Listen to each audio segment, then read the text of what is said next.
تو پھر تو آپ کے یہ جو یو ٹرن ہے، آپ کی پرسنالٹی کے جو تضادات ہیں، کہ کبھی آپ نظر آتا ہے کہ یار اتنا بڑا جمہوری جج، اتنا بڑا آئین کی بالادستی دیکھنے والا جو کتاب اٹھا کے کہتا ہے کہ میں اس کتاب کے تابع ہوں، اور جب سے وہ جج بنا ہے اس کتاب کا جو ہے اس نے ٹی وی پر تو وہ آ گیا، اس نے ٹی وی پر تو آتے ہی بیٹھ گیا، لیکن دوسری طرف جو ہے وہ بالکل ہی کنفیوز ہے،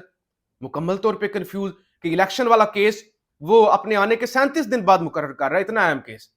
خود کو ٹی وی پر پہلے دن دکھا لیا۔ تو یہ ساری وہ چیزیں ہیں جو ہے نا، جو سوالات اٹھاتی ہیں۔ اب جناب لاہور ہائی کورٹ سے تحریک انصاف کو ریلیف ملا ہے اور عدالت نے شاہدرہ وہ بند گلی کے اندر جہاں پہ مریم بی بی نے جلسہ کیا تھا، وہاں پہ کارنر میٹنگ کرنے کی پی ٹی آئی کو اجازت دی گئی ہے۔ لگتا نہیں ایک کارنر میٹنگ کرنے دی جائے گی، جو پریویس ریکارڈ مانسیرا کا ہے، کانا کا ہے اور دیگر جو ہے چیزیں، اب پھر جوڈیشری کا امتحان ہوگا کہ ہوتا کیا ہے۔ اسی طرح کل سائفر کیس کی سماعت ہوئی، جیل کے اندر صبح 10-11 سے سماعت شروع ہوئی، رات تک چلتی رہی۔ اس کے اندر جتنے بھی گواہان پیش کیے گئے دفتر خارجہ کے، کہ وہ جو سائفر کو ڈی کوڈ کرتے ہیں، ان سے جو بھی سوال کیے گئے وہ کہیں یہ بھی سیکرٹ ہے، یہ بھی سیکرٹ ہے، کابینہ کے منٹس جو ہیں وہ بھی سیکرٹ ہیں، اس پر بات نہیں کر سکتے، اس پر بات نہیں کر سکتے۔ تو ذرائع یہ بتاتے ہیں کہ عمران خان پھر غصے میں آ کے سماعت چھوڑ کے چلے گئے۔ میں نے کہا یہ جب سب کچھ ہی سیکرٹ ہے، جب آپ گواہان لے آئے ہیں، گواہان سے جو سوال پوچھتے ہیں وہ کہتے ہیں یہ بھی سیکرٹ ہے، یہ بھی سیکرٹ ہے، اور سماعت بھی سیکرٹ ہو رہی ہے، سیکرٹ کیس، سیکرٹ سماعت، اور اس سیکرٹ کے اندر بھی سیکرٹ کا اگر رٹ لگائی ہوئی ہے تو خان اٹھ کے چلا گیا، اس میں یہ کیا انہوں نے کرنا ہے؟ جب انہوں نے فیصلہ کر لیا ہے کہ انہوں نے 2 نمبری کرنی ہے، انہوں نے پھنسانا ہے، تو پھر کیا ہو سکتا ہے؟ پھر جناب آج شاہ محمود قریشی، ایک خیر میں معیز خان صاحب تھے، یہ پٹیشنر قاضی فائز صاحب کی جیسے میں بات کر رہا تھا، اور ٹاپ سٹی ان کی ہاؤسنگ سوسائٹی ہے اسلام آباد کے اندر ایئرپورٹ کے قریب، تو یہ ان کا کیس تھا جس سے قاضی صاحب نے بہرحال جی خان صاحب اٹھ کے چلے گئے، اور سماعت پھر بہرحال 10 جو ہے وہ نومبر تک ملتوی ہوئی، اور اب اس کے اندر مزید ایف آئی اے کے جو گواہان ہیں وہ پیش کیے جائیں گے۔ قائد انقلاب نے جی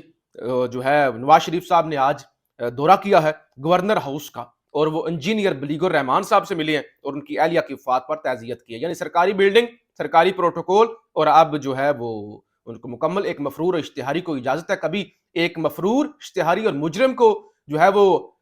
ہائی کمشنر پروٹوکول دے رہا ہوتا ہے۔ اعتزاز احسن صاحب کے مطابق ہائی کمشنر کے خلاف کارروائی ہونی چاہیے کہ کیسے ایک ہائی کمشنر اسٹیٹ کا یو کے اندر وہ ایک مجرم کو پروٹوکول دیتا ہے۔ بہرحال نواز شریف نے اپنی جو ہے وہ دورے شروع کیے ہوئے، کل بھی وہ اپنے پارٹی کے دفتر گئے تھے، اور اب وہ مانسیرا کے اندر جلسہ بھی کریں گے۔ شاہ محمود قریشی کی درخواست ضمانت سائفر کیس کے اندر سماعت کے حوالے سے سماعت جو ہے آج ہوئی، وکیل شاہ محمود قریشی بھی پیش ہوئے، علی بخاری صاحب، اور اس کے علاوہ جو ہے وہ پراسیکیوشن بھی پیش ہوئی۔ تو شاہ محمود قریشی کے وکلا نے کہا کہ دیکھیں ہمارے جو موکل ہیں انہوں نے صرف ایک تقریر کی، انہوں نے کسی کا نام نہیں لیا، ٹرانسکرپٹ بھی انہوں نے رکھا تقریر کا۔ انہوں نے کہا دیکھیں شاہ محمود قریشی کی آئینی ذمہ داری تھی، ان کے حلف کی ذمہ داری تھی کہ جو کچھ ہو وہ وزیر اعظم کو رپورٹ کریں، انہوں نے وہ رپورٹ کیا۔ تقریر کے اندر انہوں نے کسی سائفر کا ذکر نہیں کیا، کسی بندے کا نام نہیں لیا، کسی ملک کا نام نہیں لیا۔ اب سائفر لے کے آنا، سائفر کو دفتر کے اندر رکھنا، پیش کرنا، منٹس بنانا، کابینہ میٹنگ آگے پیچھے، وہ ساری ذمہ داری ہوتی ہے پرنسپل سیکرٹری کی۔ وزیر خارجہ کی تو نہیں ہوتی، وزیر خارجہ کی تو ڈیوٹی ہے کہ وہ اپنے باس کو رپورٹ کرے۔ اب جس نے ساری یہ کوتاہیاں کی ہیں وہ ہے وزیر اعظم کا پرنسپل سیکرٹری سابق اعظم خان۔ اس کو تو پکڑا نہیں گیا، اس کو تو پوچھا نہیں گیا، وہ تو اس کے اندر مجرم ہے نہیں، تو ہمارے موکل کی کیوں جو ہے وہ ضمانت نہیں ہو رہی؟ تو سارا ریکارڈ پیش کیا گیا، تو لگتا یہ ہے کہ یہ جتنا کمزور کیس ہے شاہ محمود قریشی کی جو ہے وہ ضمانت ہو جائے گی۔ پھر عدالت نے فواد چودھری کو بھی آج جوڈیشل کر دیا، جب کوئی شخص جوڈیشل ہو جاتا ہے تو پھر اس کے چانسز ہوتے ہیں کہ 1-2 دن کے اندر ضمانت اس کی ہو جاتی ہے۔ فواد چودھری نے کہا دیکھیں اگر آپ نے مجھ پہ کوئی بندوق ڈالنی ہے تو آپ ڈال دیں، آپ کے پاس طاقت ہے، کوئی بندوق ڈال دیں، کوئی اور چیز ڈال دیں، ورنہ جو ہے نا میں نے کیا تو کچھ نہیں ہے، میں سابق وزیر ہوں، 4 سال تک وزیر رہا ہوں، پولیٹیشین ہوں،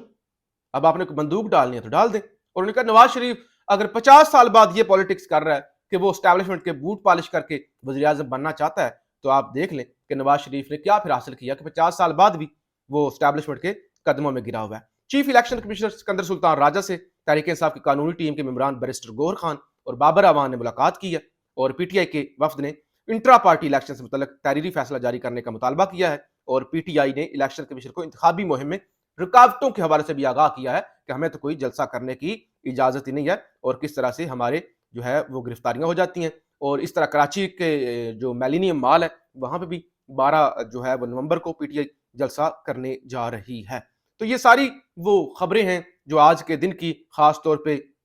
شاہ محمود قریشی کی ضمانت، فواد چودھری کا جوڈیشل ہو جانا، قاضی فائز عیسیٰ کا یو ٹرن لے لینا، نواز شریف کا گورنر ہاؤس جانا، اور اس کے بعد جو ہے وہ یہ ساری پی ٹی آئی کو لاہور ہائی کورٹ سے ریلیو ملنا، جلسے کی اجازت ہونا، تو یہ ساری چیزیں جو ہیں وہ اب بڑی اہم ہیں، اور اگلی ویڈیو کے اندر مزید چیزیں بھی آپ کے سامنے رکھی جائیں گی۔ پاکستان زندہ باد۔